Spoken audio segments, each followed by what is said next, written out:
Il y a une qualité qui est primordiale dans la spiritualité et dans tous les autres domaines d'ailleurs, c'est l'humilité.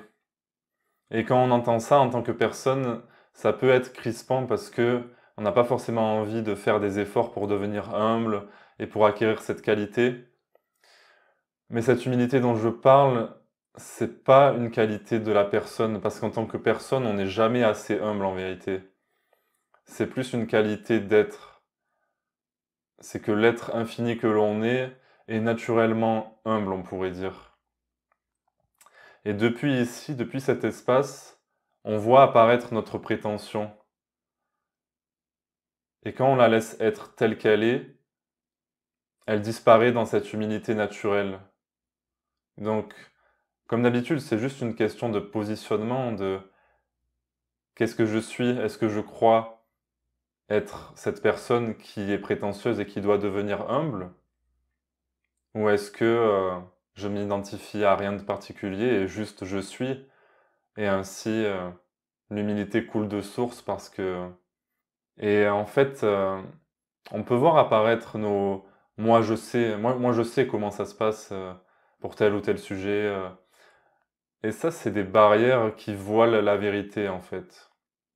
Et ça me rappelle ce que disait Max Verham dans une vidéo. Il disait quelque chose comme «Ah bon, tu sais ce qu'est l'éveil? Mais alors pourquoi tu cherches?»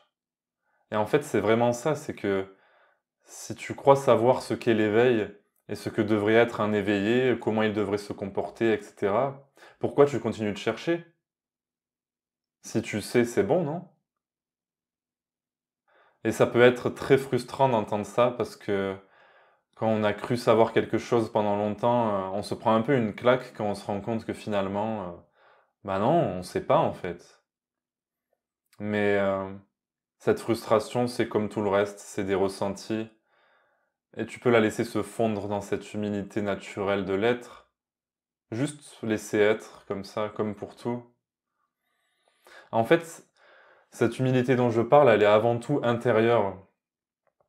C'est que vraiment, tu pourrais même te permettre d'être arrogant à l'extérieur, d'être prétentieux, et en cachette, de voir tout ça depuis ton intériorité, et donc de revenir à l'humilité. Et ça m'est déjà arrivé, par exemple, quand je discutais de poker avec mon ancien colocataire. Quand je discutais avec lui, j'avais l'air de ne pas être d'accord ou de se dire non, mais pourquoi c'est comme ça et tout. Comme si j'étais fermé. Et en vérité, intérieurement, j'étais pleinement ouvert. Et ce qu'il me partageait, je le gardais dans un coin pour plus tard, en fait. Et c'est comme ça pour tout, c'est que il n'y a pas à avoir une posture d'humilité pour être une belle personne, humble et tout. Pas forcément.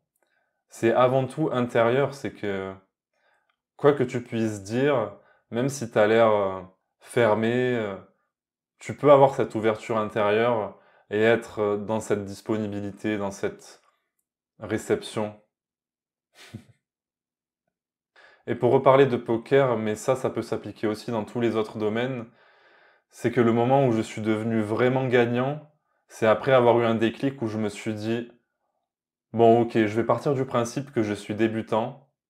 Ok, ça marche. Je suis débutant, je ne sais rien, apprenez-moi. Je me suis mis dans cette posture de, ok, je ne sais rien, c'est pas grave. Sur le moment, peut-être que je vais me sentir ridicule d'être débutant, mais au moins, je vais pouvoir réceptionner l'information et progresser, quoi. Alors, je dis pas que dans l'éveil spirituel, il y a une réelle progression, parce que c'est pas quelque chose qui concerne notre personne, mais disons que revenir à cette humilité fait que on va moins se perdre dans des choses que l'on croit savoir, de oui, moi je sais ce que je dois faire, je sais ce que c'est l'éveil, je sais comment ça se passe, etc. Non, tu ne sais pas, et je ne sais pas non plus d'ailleurs. Là, je suis en train de parler comme ça, je ne sais pas trop pourquoi, mais... Donc, quel que soit le domaine dont il est question, si tu veux aller toujours plus loin, c'est important de revenir à cette humilité. Parce que tout ce qu'on croit savoir, finalement, c'est que des vérités relatives. Ça ne peut pas être la vérité. La vérité que l'on est ne peut pas être contenue dans un concept ou quoi que ce soit. Ça peut que être vécu, c'est juste ce que l'on est. Par exemple, si je regarde cette bouteille-là, et que je dis c'est une bouteille, je le pense, mais c'est une bouteille de quel point de vue?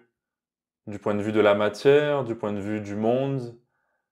Ok, c'est un objet qui apparaît dans ce monde, on appelle ça une bouteille, mais est-ce que c'est la vérité? C'est une vérité relative propre à ce monde, propre au nom qu'on a donné aux objets, mais ce n'est pas la vérité absolue. La vérité absolue, c'est que, ben, du coup, je sais pas. On pourrait dire, c'est qu'il n'y a jamais rien eu, quoi. Parce que la vérité est sans forme. Donc voilà, c'est important de rester dans cette humilité, d'autant plus concernant l'éveil spirituel, pas pour comprendre quelque chose, mais juste pour rester dans notre être, dans cette humilité naturelle de juste être ici et maintenant.